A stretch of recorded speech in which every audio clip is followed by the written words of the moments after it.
Airlines are booming.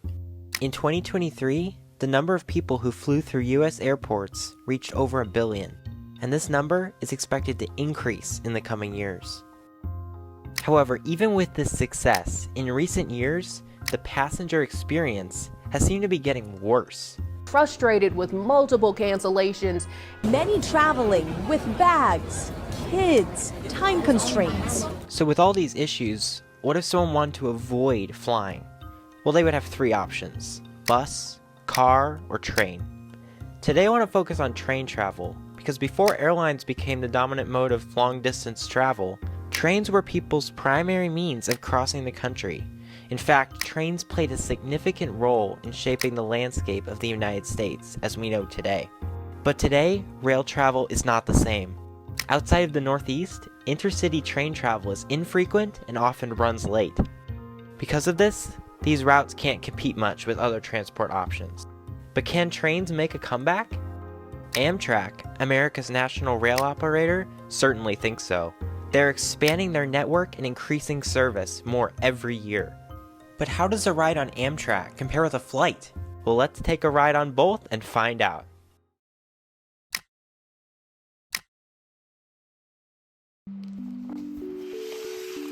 For the first part of this journey, I will be flying from Chicago to Washington, D.C. on United Airlines. United is one of the big 4 airlines in the US, along with American, Delta, and Southwest Airlines.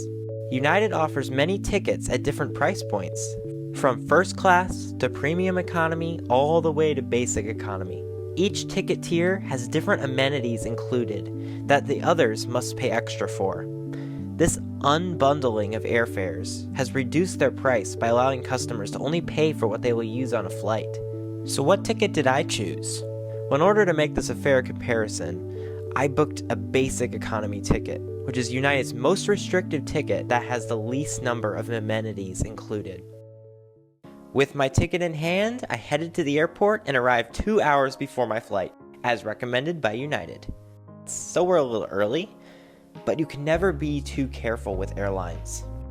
Today I'm traveling with my family and my best friend Caleb, who's a United expert. And then there's me.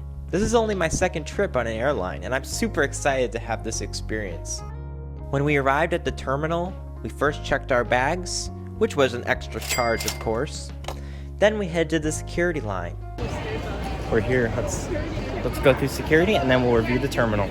Even though the line was long, it moved relatively quick, and soon it was our turn. First I scanned my boarding pass and ID, then I moved to the metal detector. Once I got through, I could retrieve my items, and we were in the terminal. Alright, we made it through security. It's quite the experience. It's definitely not the most pleasant. I mean, I'm okay with it, I'll roll with it, but it's interesting. Now, let's head to our gate where we'll see our aircraft that will take off. Let's go.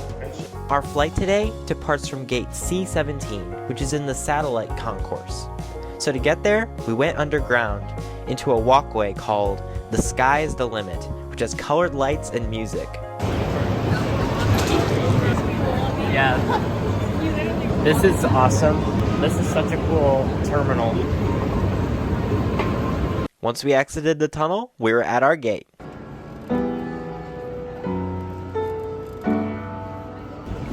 Okay, we're here at our gate, and I like this place. It's very they almost section it off from the rest, and it's very relaxing to sit here. It's a nice waiting area, there's lots of charging ports. United so far, I'm enjoying the experience, but let's kind of enjoy our waiting and then we'll get on the airplane.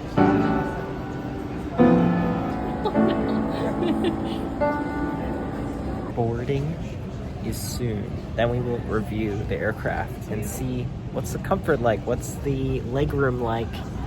But we gotta see, is air travel as bad as people are saying? That's what we have to figure out right now. Once boarding began, each group was called to line up. Caleb had a standard economy ticket so that he could bring his carry-on bag. This let him board in group 3. Me, on the other hand, with my basic economy ticket, I had to wait till group 6. But if you checked your luggage, it doesn't matter which group you're in, since all these seats on United are assigned. After walking through the jet bridge, I entered the airplane and walked to my seat, which is in the very last row. Soon, we were taxiing towards the runway. Today's flight is about an hour and 27 minutes, and that time we'll have our beverage service in our economy cabin.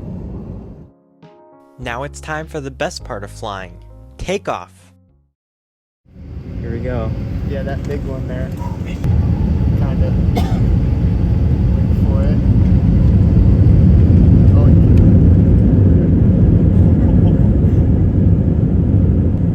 here we go.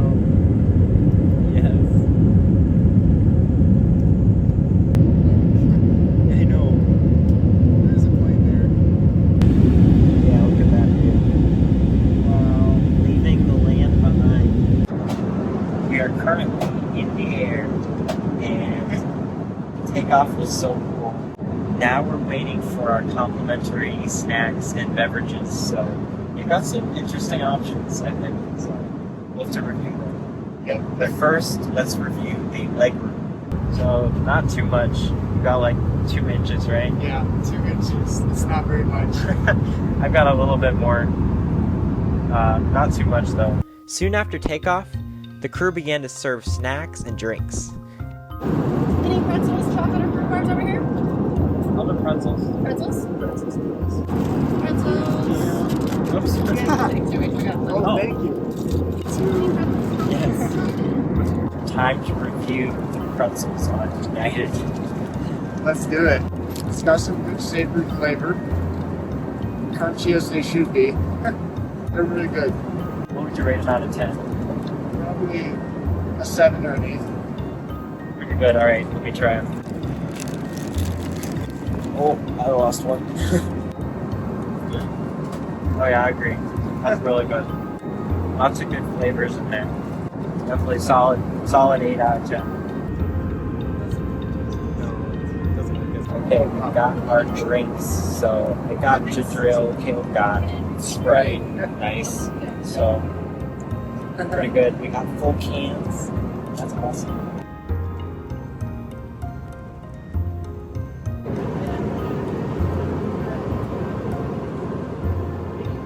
That's a solid ginger ale right there. It's pretty good. Yeah. It's a great experience. Yeah, it is. Before we knew it, we were flying over the DC suburbs.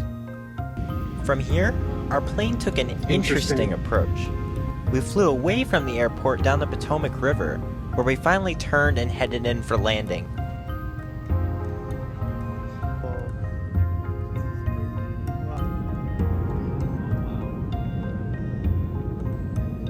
Alright, we're at Washington National Airport. We had an awesome flight. What do you rate it? 9.5 out of 10, because the approach was a little interesting, but the food was great. Food was awesome. I love that we got free food, drinks. It was pretty cool. And like being by a window, I'm gonna say 10 out of 10 because it was so good. Yeah. And like I see it as Bidwell gave us even more views. So that was pretty cool. Would do again. For sure. Once it was our turn, we left the airplane and headed into the terminal where we could collect our luggage. Welcome to Washington National Airport. This flight showcased the good and bad of modern airlines. This flight was fast, smooth, and on time. They had plenty of snacks and drink options that were complimentary. But the plane was almost completely filled and there was very little legroom. And a lot of these amenities cost extra for economy passengers. So how does Amtrak compare? For our return journey, we will be taking Amtrak's now discontinued Capital Limited. This train travels from Washington Union Station to Chicago Union Station in about 17.5 hours, while stopping at cities like Pittsburgh and Cleveland along the way. Since I took this trip, the Capital Limited has been combined with the Silver Star to create the Floridian, which runs from Miami through DC and to Chicago. Okay, we are here at Washington National Airport, and we have to get to Union Station, so we're going to take the metro. And we'll get to Union Station and get on our train back to Chicago.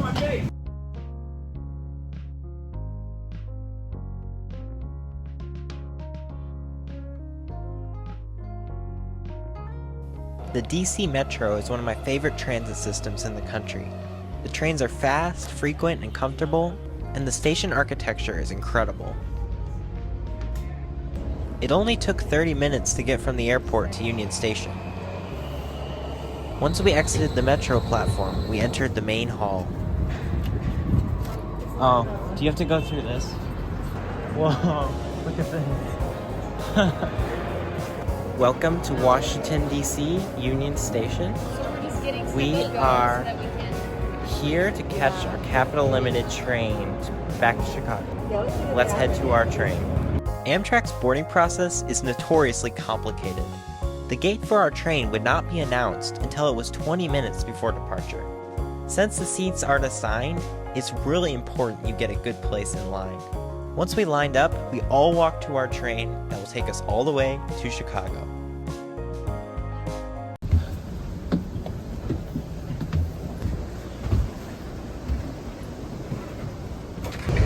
We're on the train and it's quite comfortable. The seats are good. I think they're good. Not that comfortable, honestly. I expected better. We've got reading lights. Lights up pretty nice. And we've got tray tables that do that. Pull out pretty far, get some work done. And then we'll have to check out the cafe car later.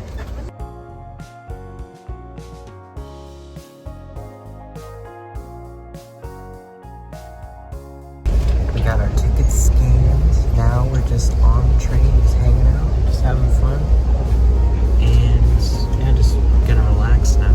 So pretty fun so far. Seats are decently comfortable. They're comfortable enough. They're similar to the car seat, you know. We're going nice and fast now, which is always fun. See how fast one that continues. I think next thing will be dinner or something. Soon, we pulled into our first stop. We would be making a total of 15 stops on this trip.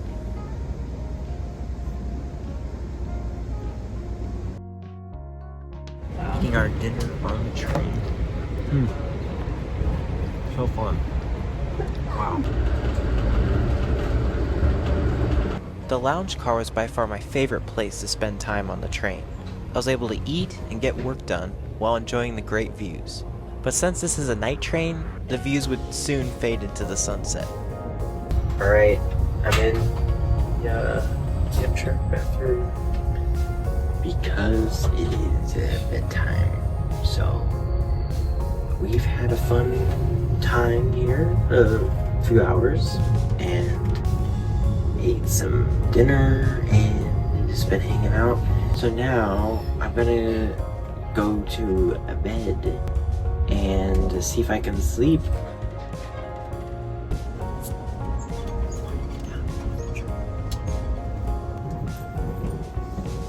The sleeping experience on the train was mixed.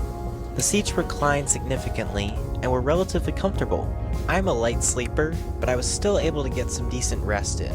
Next time, I would definitely bring a pillow and blanket to help me sleep even better.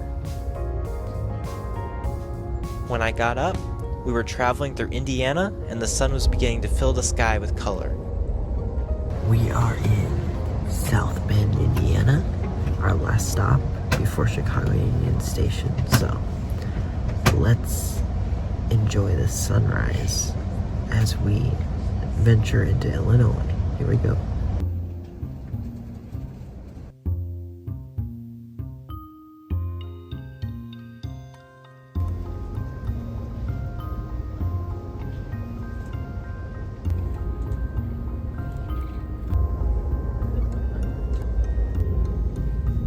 To my shock, we arrived exactly on time. This was mostly thanks to the generously padded schedule for this route. So, as we enter Chicago's Union Station, let's ask, how does Amtrak compare with airlines?